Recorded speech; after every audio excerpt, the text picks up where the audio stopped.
Next topic that is very very important and it is posterior pituitary gland. तो posterior pituitary gland की याद रखना, खुद की कोई सीक्रेशन नहीं होती बल्कि हाइपोथैलेमस से इसके अंदर सीक्रेशन आती है। याद रखना कि पोस्टीरियर पिट्यूटरी ग्लैंड के अंदर खुद की सीक्रेशन नहीं होती बल्कि इसमें हमारे पास सीक्रेशन आती है कहाँ से? हाइपोथैलेमस से। क्या होता है कि हमें पता है कि यार हाइपोथैलेमस में हमारे पास डिफरेंट न्यूक्लियस होते हैं। अब हमने देखा था एंटीरियर पिट्यूटरी ग्लैंड के अंदर कि जब हम उसको डिस्कस कर रहे थे कि हमारे पास हाइपोथैलेमस रिलीजिंग फैक्टर और इनहिबिटरी फैक्टर रिलीज़ कराता था। रिलीजिंग फैक्टर मैंने आपको बताया था कि वेंट्रोमीडियल न्यूक्लियस के अंदर लोकेटेड था। ठीक है, रिलीजिंग फैक्टर्स हमारे पास कहाँ लोकेटेड थे? हाइपोथैलेमस के वेंट्रोमीडियल न्यूक्लियस पे। और इनहिबिटरी फैक्टर जो था जिसको हम सोमेटोस्टेटिन कहते थे वो हमें नहीं पता कि कहाँ लोकेटेड होता है। ठीक है, वो बुक भी कहती है कि इट इज़ नॉट सर्टेन और it is the mechanism uncertain, cation की लाइन है। ठीक है, तो अब हम देखते हैं कि हाइपोथैलेमस में डिफरेंट न्यूक्लियस होते हैं। तो इसी तरीके से दो न्यूक्लियस होते हैं जिसको हम कहते हैं supra ventricular nucleus and para ventricular nucleus. Supra ventricular nucleus and para ventricular nucleus, ये दो न्यूक्लियस से हमारे पास क्या होता है? इन दो न्यूक्लियस के अंदर सेल बॉडीज़ होती हैं। एक न्यूरॉन्स की सेल बॉडीज़ यहाँ पे होती हैं और फिर इन सेल बॉडीज़ से हमारे पास क्या होता है? आगे की तरफ क्या एक्सटेंड होता है? एक्सॉन्स। अगर हमें एक न्यूरॉन को देखें तो एक न्यूरॉन में क्या होता है? डेंड्राइट्स, सेल बॉडी और फिर हमारे पास आगे की तरफ एक्सॉन्स। तो अब हमारे पास सेल बॉडी वाला जो पार्ट होता है वो हमारे पास कहाँ पे होता है? न्यूक्लियस के अंदर, जैसे पैरावेंट्रिकुलर न्यूक्लियस और सुप्रावेंट्रिकुलर न्यूक्लियस। उससे हमारे पास आगे न्यूरॉन के स्ट्रक्चर में आगे क्या कंटिन्यू होगा? As exons. अब एक्सॉन्स हमारे पास कंटिन्यू होते हैं, कहाँ पे जाएंगे? Median eminence. मीडियन एमिनेंस से कहाँ जाएंगे? Pituitary stock. पिट्यूटरी स्टॉक में अगर हम देखते हैं कि पहले जो हाइपोथैलेमस रेगुलेट करवा रहा था एंटीरियर पिट्यूटरी को, तो वो क्या करता था कि वो अपनी सीक्रेशन मीडियन एमिनेंस पे भेजता था। मीडियन एमिनेंस से जाने के बाद वो हमारे पास पिट्यूटरी स्टॉक के अंदर जो हाइपोफाइजियल ब्लड वेसल्स होती थी वहाँ पे साइनेप्स करके अपनी सीक्रेशन उन ब्लड वेसल्स के अंदर डाल देता था। लेकिन यहाँ ऐसा चक्कर नहीं है। एंटीरियर के लिए क्या करता था हाइपोथैलेमस? एंटीरियर के लिए अपनी नर्व एंडिंग भेजता था फ्रॉम वेंट्रोमीडियल न्यूक्लियस, वो मीडियन एमिनेंस में जाती थी। मीडियन एमिनेंस से फिर वो हमारे पास कहाँ जाती थी? Pituitary stock. पिट्यूटरी स्टॉक के अंदर जो ब्लड वेसल्स थी उन पे जाके साइनेप्स करती थी और वो सीक्रेशन उन ब्लड वेसल्स के अंदर डाल देता था। लेकिन अगर हम हाइपोथैलेमस का रोल देखते हैं in controlling posterior pituitary gland secretion, तो उसमें क्या होता है कि वो हमारे पास पूरी की पूरी नर्व फाइबर और we can say nerve ending जो होती है वो हमारे पास पूरी हाइपोफाइजियल पोर्टल ब्लड उसके अंदर, हाइपोफाइजियल पोर्टल स्टॉक के अंदर और we can say pituitary stalk के अंदर वो हमारे पास रन करेगी। रन करने के बाद वो जब तक पिट्यूटरी ग्लैंड पे, पोस्टीरियर पिट्यूटरी ग्लैंड पे नहीं पहुंचेगी वो एंड नहीं होगी। तो चीज़ समझ में आ गई? क्या समझ में आया? कि हमारे पास हाइपोथैलेमस में जो दो न्यूक्लियस हैं, पैरावेंट्रिकुलर न्यूक्लियस और supraventricular nucleus. Paraventricular nucleus, supraventricular nucleus, ये दो न्यूक्लियसेस हैं। इनकी नर्व एंडिंग जाएंगी मीडियन एमिनेंस पे, वहाँ से वो नर्व एंडिंग्स कंटिन्यू होंगी towards the posterior pituitary gland, पूरा न्यूरल पाथवे होगा। ठीक, फिर वो जब हमारे पास पोस्टीरियर पिट्यूटरी ग्लैंड पे पहुँचेंगी तो वो अपनी सीक्रेशन रिलीज़ कराएंगी। सीक्रेशन कैसे रिलीज़ कराएंगी कि हमारे पास जो एक्सोनल नॉब्स होते हैं और we can say axonal endings होती हैं, वहाँ से हमारे पास सेनस सीक्रेटरी वेसिकल निकलेंगे और हमारे पास सीक्रेशन डायरेक्टली हमारे पास पोस्टीरियर पिट्यूटरी ग्लैंड के सेल्स के अंदर आ जाएंगी। ठीक, और फिर वो सीक्रेशन जो है वो हमारे पास अलॉन्ग विद वो न्यूरोफाइजिन प्रोटीन्स होते हैं वो हमारे पास है ना पोस्टीरियर पिट्यूटरी ग्लैंड के सेल्स के अंदर स्टोर्ड रहेंगे। याद रखना दो टाइप के न्यूरोफाइजिन्स होते हैं, neurophysins proteins which carries the secretion of hypothalamus. ठीक है, तो वो सीक्रेशन ऑफ हाइपोथैलेमस को अपने साथ स्टोर करके रखते हैं और वो फिर हमारे पास कहाँ पे चले जाएंगे? वो हमारे पास पोस्टीरियर पिट्यूटरी ग्लैंड के सेल में जाके स्टोर्ड हो जाएंगे। ठीक, यहाँ तक समझ में आ गया? अब हाइपोथैलेमस कौन सी सीक्रेशन रिलीज़ कराता है? तो याद रखना हाइपोथैलेमस हमारे पास दो हार्मोन्स प्रोड्यूस करता है जो कि हमारे पास पूरी नर्व एंडिंग के अंदर रन करते हैं, and those two hormones are oxytocin and anti diuretic hormone. Oxytocin and anti diuretic hormone. ठीक, तो याद रखना कि हमारे पास सुप्रावेंट्रिकुलर न्यूक्लियस और पैरावेंट्रिकुलर न्यूक्लियस, दोनों न्यूक्लियस से हमारे पास ये सीक्रेशन आती हैं। पर्टिकुलरली हमारे पास जो वो होता है IMSA के जो, एक सेकेंड ना मैं आपको देख के बताता हूँ, मैंने बोला कि मिस्टेक ना हो जाए। तो जी ये चीज़ थी कि मैं एक्चुअली चीज़ें मैं देख लेता हूँ कि कहीं मिस्टेक नहीं हो जाए, इस वजह से कि ADH जो है वो हमारे पास सुप्रा ऑप्टिक न्यूक्लियस से रिलीज़ होता है एंड पैरावेंट्रिकुलर न्यूक्लियस से हमारे पास ऑक्सीटोसिन रिलीज़ होता है। ये याद रखना, घोल के पी जाना कि सुप्रा ऑप्टिक न्यूक्लियस और भी कैसे सुप्रा वेंट्रिकुलर न्यूक्लियस से हमारे पास क्या रिलीज़ होता है, ADH, ठीक है। और हमारे पास पैरावेंट्रिकुलर न्यूक्लियस से क्या रिलीज़ होता है, ऑक्सीटोसिन। पैरावेंट्रिकुलर न्यूक्लियस से हमारे पास ऑक्सीटोसिन रिलीज़ होता है और सुप्रा ऑप्टिक न्यूक्लियस से हमारे पास क्या रिलीज़ होता है, ADH और हमारे पास ऑक्सीटोसिन। दो सीक्रेशन है from the hypothalamus. Supra optic nucleus ADH को रिलीज़ कराता है और पैरावेंट्रिकुलर न्यूक्लियस किसको रिलीज़ कराता है, ऑक्सीटोसिन। वापस याद कर लो, ADH is release by supra optic nucleus and oxytocin is release by paraventricular nucleus, और फिर वो हमारे पास पोस्टीरियर पिट्यूटरी ग्लैंड पे पहुंच जाएंगी, ठीक है। अब ऑक्सीटोसिन और एंटी डाययूरेटिक हार्मोन, सिर्फ पूरा स्ट्रक्चर सेम होता है, सेम अमाइनो एसिड से बने हुए होते हैं, पॉलीपेप्टाइड चेन होती है, पेप्टाइड नेचर होती है इनकी, ठीक है। अब ये हमारे पास है ना सिर्फ 2 पॉइंट्स पे डिफ़र करते हैं, ये दोनों हार्मोन्स जो हैं ये हमारे पास 2 पॉइंट्स पे डिफ़र करते हैं। एक ये कि वैसोप्रेसिन के अंदर हमारे पास फिनाइल एलेनिन और आर्जिनिन, याद रख लेना कि वैसोप्रेसिन में क्या होता है, फिनाइल एलेनिन और आर्जिनिन। वैसोप्रेसिन और we can say anti diuretic hormone. Anti diuretic hormone के 2 नाम हैं, anti diuretic hormone and vasopressin. Due to its action हम डिस्कस जो भी करेंगे उसकी बेस पे इसके 2 नाम हैं, वैसोप्रेसिन और एंटी डाययूरेटिक हार्मोन।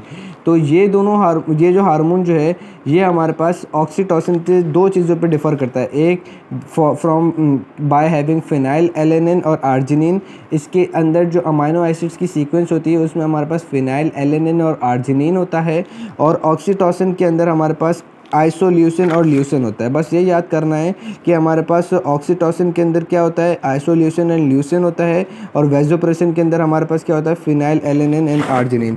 ठीक हो गया, ये चीज़ समझ में आ गई। उसके बाद अगर हम फंक्शंस देखते हैं तो ADH का फंक्शंस ज़्यादा डिटेल अगर आप लोग को देखनी है so you must watch my renal lectures. Renal lecture के अंदर मैंने ADH का डिटेल्ड ना एक्शन समझाया था, ठीक है।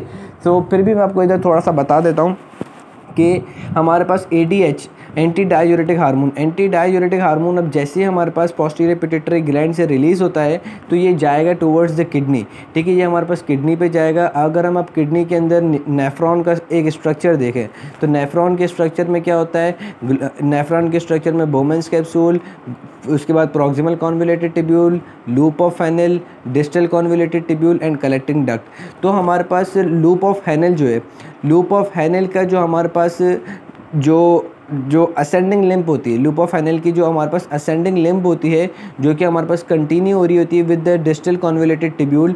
तो ये जो असेंडिंग लिम्ब का वो पार्ट जो कि हमारे पास कंटिन्यू हो रहा होता है विद द डिसेंडिंग और with the distal convoluted tubule, और we can say thick part of ascending limb which is continued with the distal convoluted tubule। ये जो पार्ट होते हैं ये हमारे पास टोटली इम्परमेबल होते हैं टू वाटर के लिए, यानी कि ये हमारे पास अपने अंदर से वाटर को जो है वो निकाल नहीं सकते। अगर इसके अंदर ये जो हमारे पास असेंडिंग लिम्ब है, अगर इसके अंदर जो फिल्ट्रेट मौजूद होगा उसके अंदर अगर पानी होगा तो हम उस पानी को रीअब्जॉर्ब नहीं करवा सकेंगे, चाहे हम कुछ भी कर लें।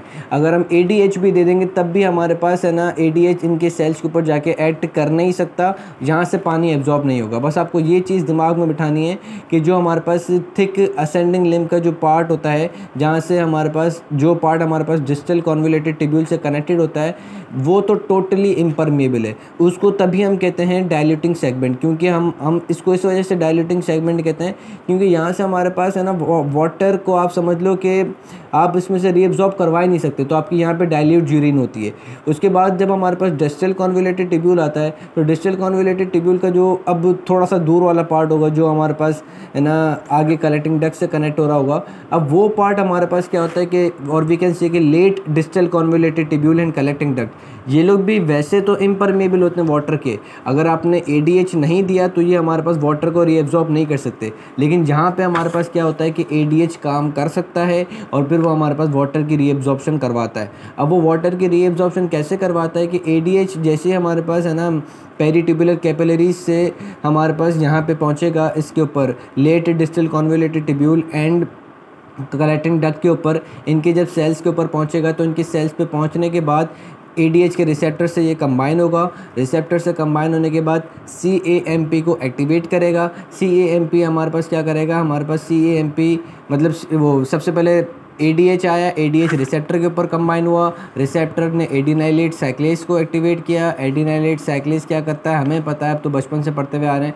एडिनाइलेट साइक्लेज क्या करेगा, ATP को कन्वर्ट कर देगा CAMP के अंदर। CAMP फिर हमारे पास प्रोटीन काइनेजेस और डिफरेंट एंजाइम्स को एक्टिवेट करवाएगा, जिसकी वजह से हमारे पास क्या होगा कि हमारे पास एक्वापोरिन 2 एक प्रोटीन होता है जो कि हमारे पास सिंथेसाइज होगा।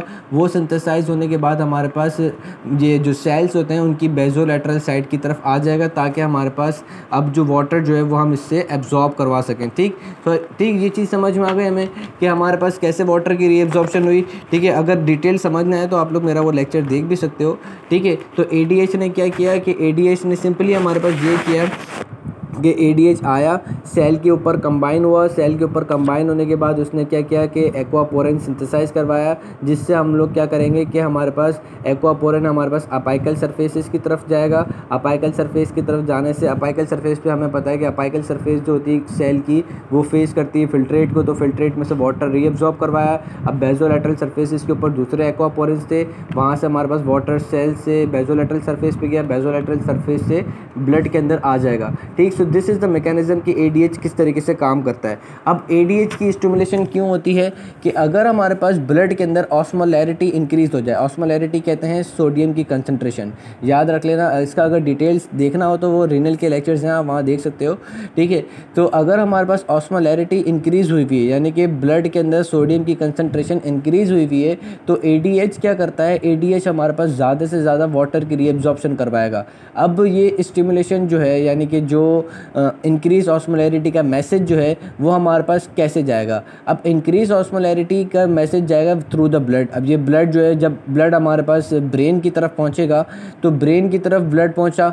अब ब्लड वेजल जो कि हमारे पास हाइपोथैलेमस को सप्लाई कर रही होती है, और पर्टिकुलरली सुप्रा ऑप्टिक और पैरावेंट्रिकुलर न्यूक्लियस को जो ब्लड वेजल सप्लाई कर रही होती है, तो वैसे हमारे पास क्या होता है कि ब्रेन के सेल और ब्लड वेजल्स के दरमियान में ब्लड ब्रेन बैरियर होता है। लेकिन हमारे पास ये जो सुप्रा ऑप्टिक और पैरावेंट्रिकुलर न्यूक्लियस है, इनके दरमियान में और ब्लड वेजल के दरमियान में ब्लड ब्रेन बैरियर नहीं होता।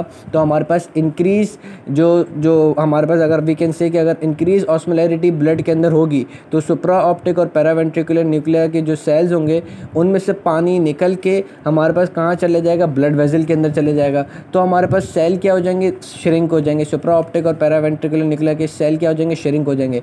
तो ये जो श्रिंकेज है, ये श्रिंकेज क्या करेगा भाई, उसकी जो नर्व, उसकी जो श्रिंकेज क्या करेगा कि सुप्रा ऑप्टिक और पैरावेंट्रिकुलर न्यूक्लियर जो है इनको कहेगा कि भाई खलबली मच चुकी है, और वो क्या करेंगे, वो अपना नर्व सिग्नल भेजेंगे किसको, पोस्टीरियर पिट्यूटरी को, कि भाई तुम अपना ये ADH रिलीज़ करवाओ और पानी को ज़्यादा से ज़्यादा रीअब्जॉर्ब करवाओ। ठीक, तो इस तरीके से पूरी सिक्रीशन जो है, सारा मैसेज जो है वो जाता है।